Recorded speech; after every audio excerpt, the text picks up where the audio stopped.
Continued dollar selling as risk appetite firmly comes back into play in the markets. Guys, so many talking points right now on a macro level. Ken Chigbo back with another E8's market fundamental update. Let's jump straight into this.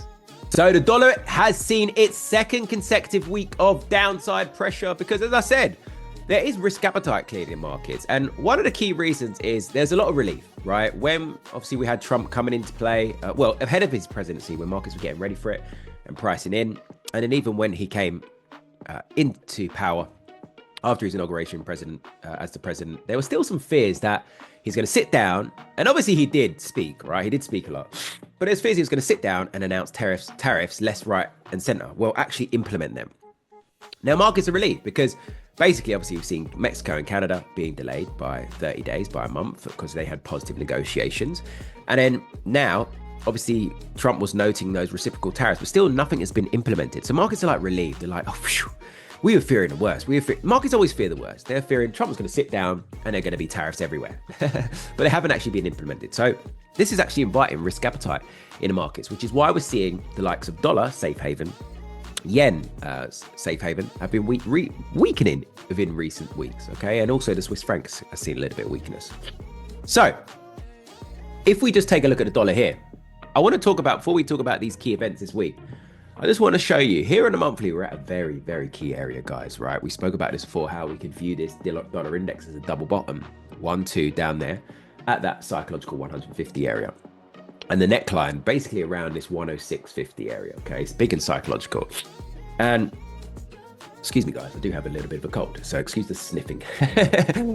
So watch this retest right now, because obviously last month, in the month of January, we formed what we could view as a potential reversal doji, and now obviously being validated by some selling so far in February. And I want you to really keep an eye on this retest, because obviously if this retest fails to hold, dollar's in trouble. It's going to open up the floodgates to seeing something like this, and then we'll get back in this range again. For me, I personally like to see the dollar index holding that level because all the macros are still freaking strong. You know, with yield differentials, rates are higher in the US, the economy's still warmer in the United States in comparison to other economies. You know, we still potentially got these tariffs coming into play. We've got all these pro-growth policies still coming into play for Trump in the United States. So tax cuts, all of that good stuff.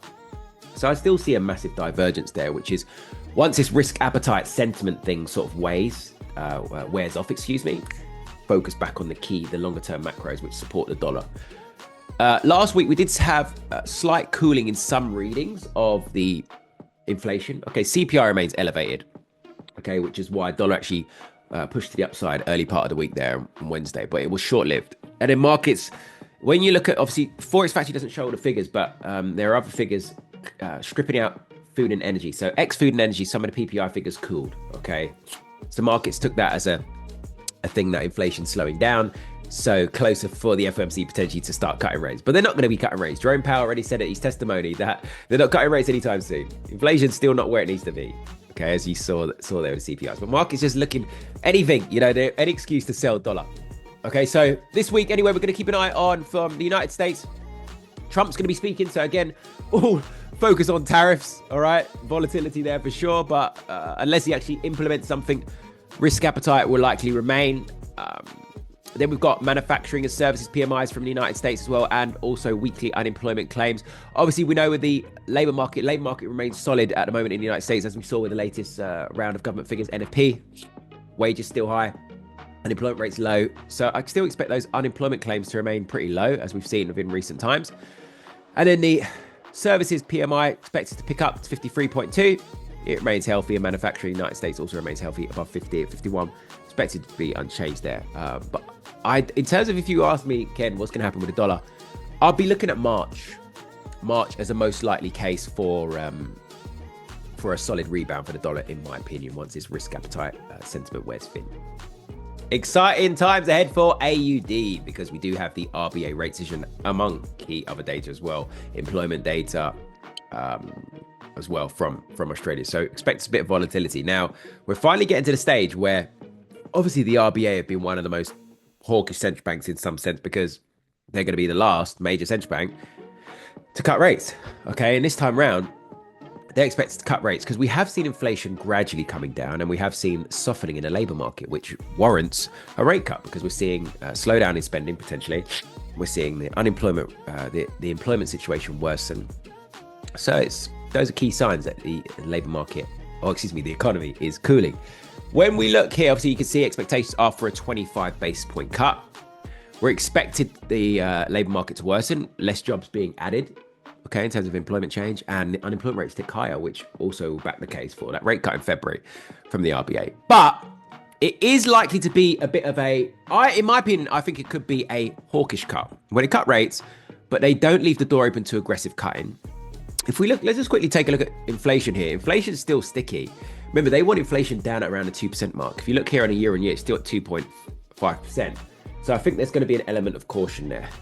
Because despite the fact we've seen softening in the labour market, it still could do with a little bit more softening just to prevent any fears of inflation. Because if the labour market's still half decent, people are still there to spend and to keep prices high. When you look at AUD on a weekly, it's bullish right now, obviously, given the risk sentiment in the market, risk appetite. And we've broken out of a key range. Okay, when you look here, price action was capped to the upside at 63. And we're capped to the downside at sort of 62. And now we've cleared this zone. And you can see how, look at that.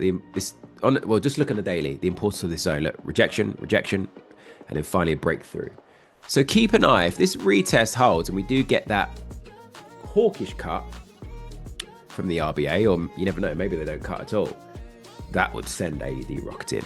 But with a hawkish cut, dips likely to be bought, in proximity to sort of 63.20, 63.00, and then we can make our way into that next key zone in 64.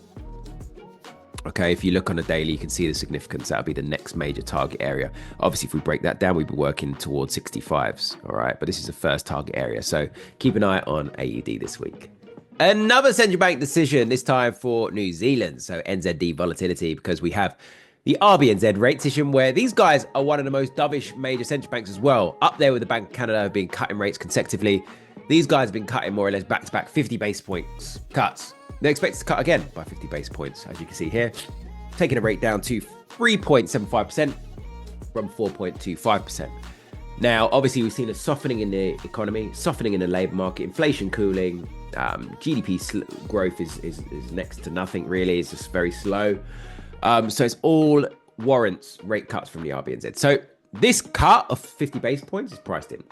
If they deliver just that, limited reaction expected. If anything, NZD could gain. But the key comes in terms of NZD if they leave the door open to more, which they probably will do because, as I said, things are cooling.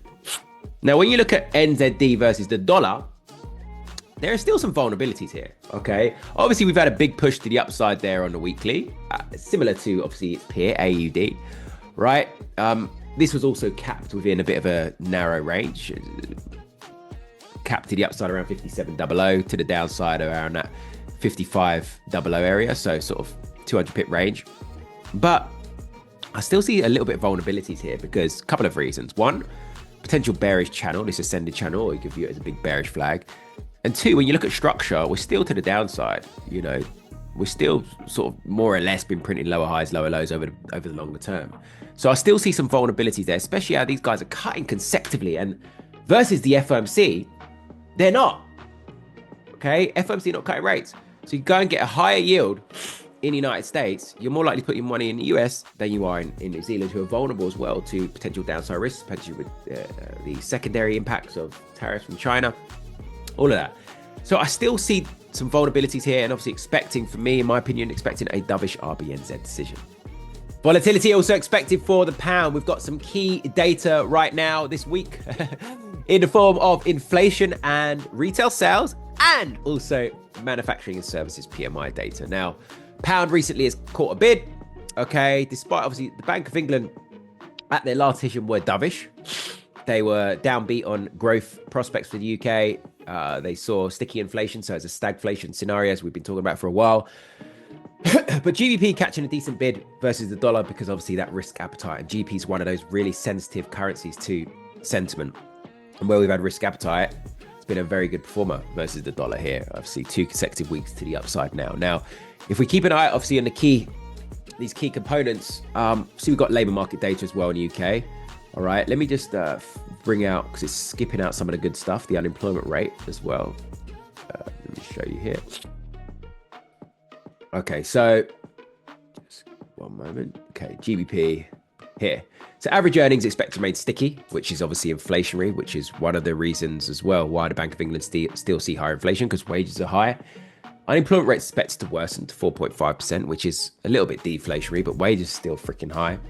Amount of people claiming unemployment benefits expected to jump up in the latest reading to 10,000, okay, which is dovish, okay, which is negative for the pound. But so a bit mixed there. But you'd say leaning towards sort of worsening figures generally in terms of the unemployment, the labour market.